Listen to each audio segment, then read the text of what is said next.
What's going on, Chess YouTube? In today's video, Fabiano Caruana has the audacity to sacrifice 2 whole rooks in the first 9 moves against Alireza Firouza in the Crunchmasters chess tournament. And no, this is not clickbait. Fabiano Caruana literally sacrifices 2 rooks in the first 9 moves, and the first time I saw this game, I was completely shocked. I felt like I was watching Ace Ventura take not 1, but 2 spears directly in his legs, or in other words, 1 spear for each rook that was sacrificed in the first 9 moves of this game. I dare ya!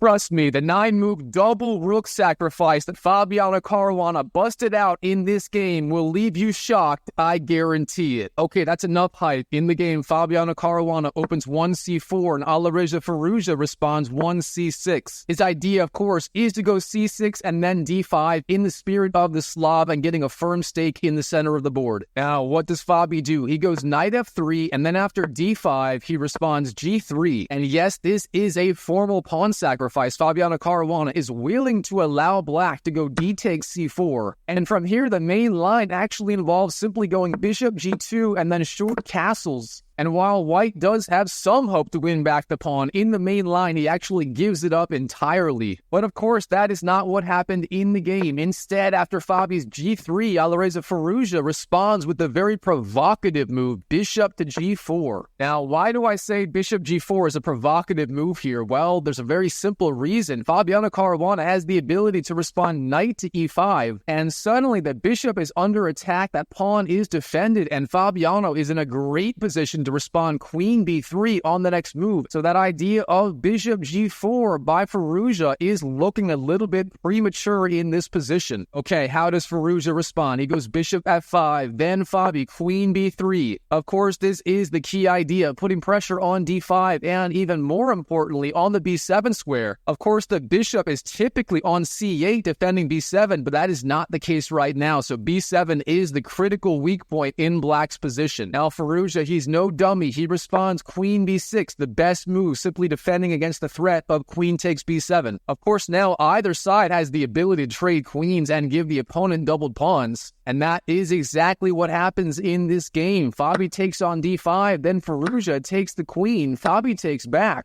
And here, Alireza Firouza has a critical decision to make. What does he do? Well, in the game, he takes the bait. He goes bishop e4, and this turns out to be a very dubious move. I mean, the obvious idea behind bishop e4 is you are threatening the rook on h1, and you threaten to take back on d5 with the bishop. And if the bishop gets to that d5 square, it is going to be a monster in the position. I mean, on d5, it would be fully centralized, slicing through the board, hitting b3, hitting everything else. It would be the star piece of the game. However, there is a critical flaw with this move. And real fast, instead of bishop e4, the critical move in this position would have been, instead of bishop e4, it would have been the move bishop takes b1. What's the idea? Well, black can simply take the knight on b1 with the bishop, then white has to take back, and then go c takes d5. And here, black is actually doing perfectly fine. Yes, he gave up the bishop pair. However, white has a damaged pawn structure. That rook is not on the open file, and black has literally 0 weaknesses in this position. He can go knight f6, e6, bishop d6, hitting the knight, short castles, and black is going to be perfectly fine in the endgame. However, of course, as fate would have it, that is not what happened. Instead, after the move a takes b3 from Fabi, here Firouzja goes bishop e4, and as discussed, this was the fatal mistake of the game. Now, if you like puzzles, go ahead and pause the video right now and try to figure out what the winning idea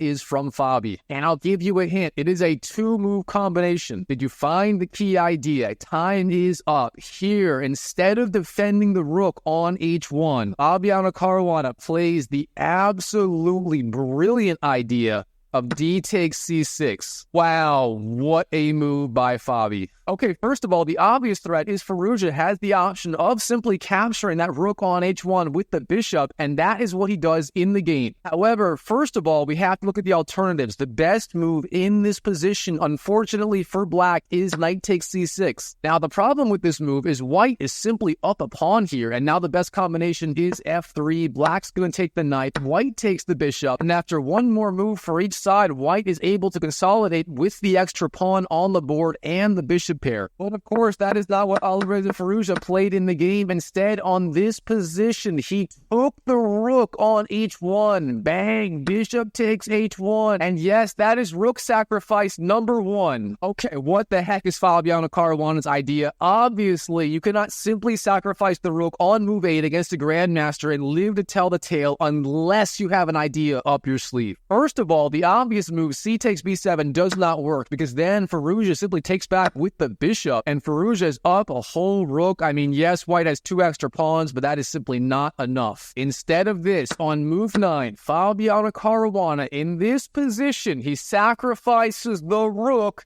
number 2. Wow, what a move by Fabi. Rook takes a7. He sacrifices rook number 2, the second rook in 9 moves. Holy moly. Okay, here is the idea. First of all, what if black takes the rook? Rook takes a7. If Firouzja does that, then Fabiano Caruana plays the winning move c7. This move wins on the spot. And believe it or not, there is simply no way for black to prevent the move c8, promoting the pawn to a queen on the next move. Okay, instead of that, what if black, I don't know, takes the pawn with the knight? In that case, you simply take the rook. And here again, black is in deep trouble. If you go knight b8, then rook takes the knight is checkmate on the spot. Instead of that, if you go knight to d8, this is the best move here, but even this loses on the spot. White simply takes the knight. Then after king takes, he goes knight takes f7 and then wins the rook on h8. Wow, what a concept. And believe it or not, it is very difficult to win that knight on h8. And even if black does it, white is going to have too much material. He's currently up 3 pawns, and that is going to be all she wrote in this game. Okay, what else can black do? Returning to rook takes a7. If black goes king d8, trying to defend, then again, rook takes a8. And now we can already see the knight under attack, and knight takes f7, winning the rook is coming as well. I mean, no matter what black does in this position, he simply loses on the spot. And for that reason, Alireza Firouza on move 9 resigns after the double rook sacrifice by Fabiano Caruana. Wow, what a game.